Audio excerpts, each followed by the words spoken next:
오늘도 주님과 함께 하루를 시작합니다. 우리 성도님들 하나님의 능력으로 하나님의 이끄심으로 승리로 가득한 오늘도 그런 하루 보내셨으면 좋겠습니다. 우리가 어제부터 잠언을 읽고 있습니다.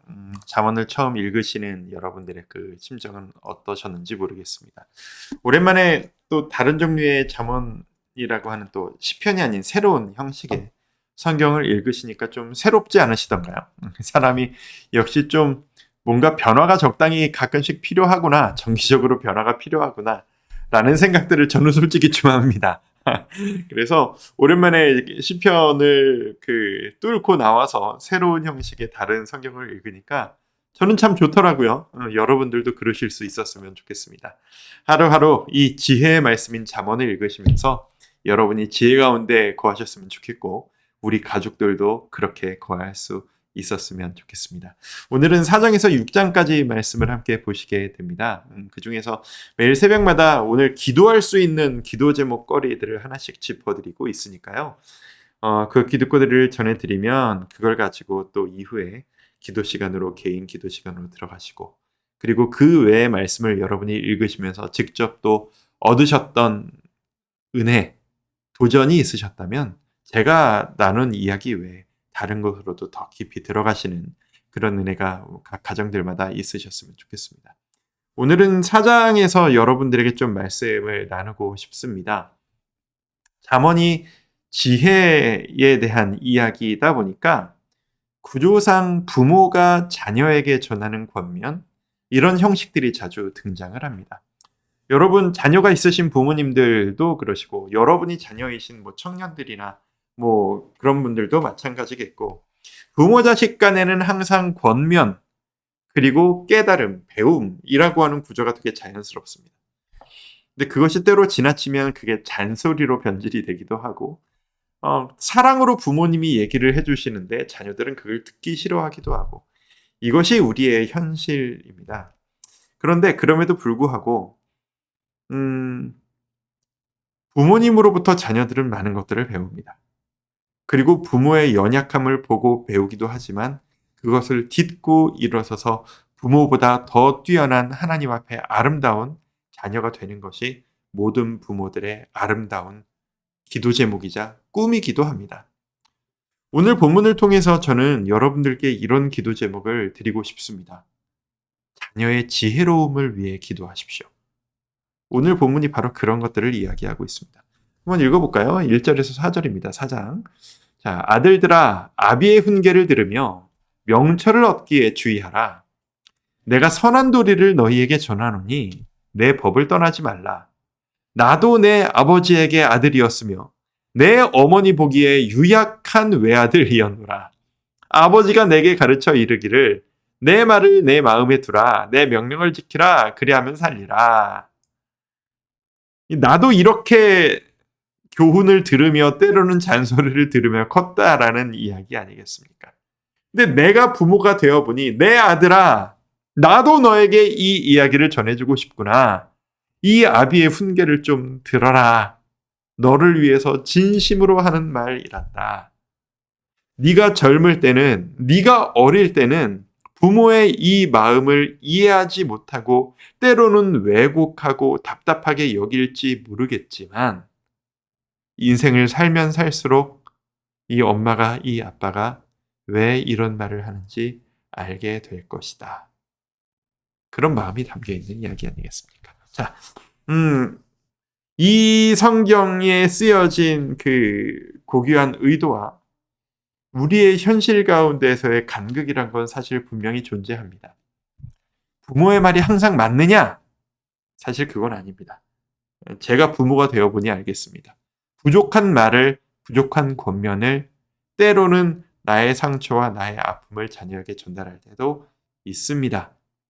그럼에도 불구하고 오늘 이 잠언에서 이야기하는 이 부모의 훈계를 들으라 라는 이 권면은 지혜로운 부모였던 솔로몬이 자녀들 입장에서 이야기 듣기를 싫어하고 내 맘대로 하고 싶어 하는 것이 당연한 이 어린 나이에 부모가 올바르게 서서 올바른 교훈을 전달해 주는 것이 얼마나 중요한지를 우리에게 보여줍니다. 부모된 여러분, 이 잠언을 보시면서 그렇지, 부모가 말하는 걸 자식이 들어야 옳지. 야, 이거 잠언 봐라. 부모 말 들으라고 돼 있지. 엄마 말 들어. 아빠 말 들어. 잠언을 그런 잔소리의 도구로 삼지는 마십시오. 우리가 이런 잠언 훈계의 과정을 보면서 우리가 먼저 도전받아야 할 것은 무엇이냐면, 내가 자녀에게 훈계하기 이전에 내가 먼저 솔로몬과 같은 지혜로운 부모가 되어야 되겠구나 라고 하는 도전입니다. 그리고 동시에 자녀를 위해 기도할 때, 주님, 내 아들, 내 딸, 지혜로운 자 되기를 원합니다. 주님의 뜻대로 선택하고 판단할 수 있는 능력을, 그리고 말씀을 볼 때 하나님의 뜻을 판별하여 깨달을 수 있는 능력을 주여 그 지혜를 내 자녀에게 주옵소서. 이것처럼 아름다운 기도 제목은 없다고 생각합니다. 오늘 기도하실 때 우리 자녀를 위해 축복하며, 주님, 내 자녀에게 지혜를 주시옵소서. 이렇게 간절히 기도했으면 좋겠습니다. 자녀에게 지혜를 주옵소서라는 이 기도는 정말 해도 아깝지 않은, 정말 자녀를 향한 최고의 축복이라고 저는 믿습니다. 부모가 자녀를 위해 지혜를 권면하면서 지혜를 받아들여라라고 얘기하면서 이런 권면을 합니다. 지혜를 버리지 말라. 그가 너를 보호하리라. 여기서의 말하는 그는 지혜를 얘기하는 겁니다. 그를 사랑하라. 지혜를 사랑하라. 그가 너를 지키리라. 지혜가 제일이니 지혜를 얻으라. 네가 얻은 모든 것을 가지고 명철을 얻을지니라. 그를 높이라. 그러니까 곧 지혜를 높이라. 가치를 인정하라는 얘기죠. 그리하면 그 지혜가 너를 높이 들리라. 만일 그 지혜를 품으면 그 지혜가 너를 영화롭게 할 것이다. 그가 아름다운 관을 내 머리에 두겠고 영화로운 면류관을 내게 주리라 하셨느니라. 최상급의 축복 아닙니까? 이 말만 보면 지혜만 있으면 세상 모든 것들이 해결될 수 있을 것처럼 그 정도로 보입니다. 어느 정도는 맞는 이야기입니다. 제가 어저께 뭐라고 말씀드렸죠? 지혜의 근본이 뭐라고요? 여호와를 경외하는 것. 지혜의 능력은 뭐라고요? 하나님의 뜻이 무엇인지를 판단할 수 있는 능력. 그리고 그것을 선택할 수 있는 능력. 그게 바로 지혜. 성경이 말하는 지혜가 바로 그것이다 라고 말씀드렸습니다. 그렇다면 지혜를 선택해라, 지혜롭게 살아라 라는 말은 곧 하나님의 말씀대로 살아라 라는 말과 동일한 의미를 갖습니다. 우리 모두 지혜를 사모했으면 좋겠습니다.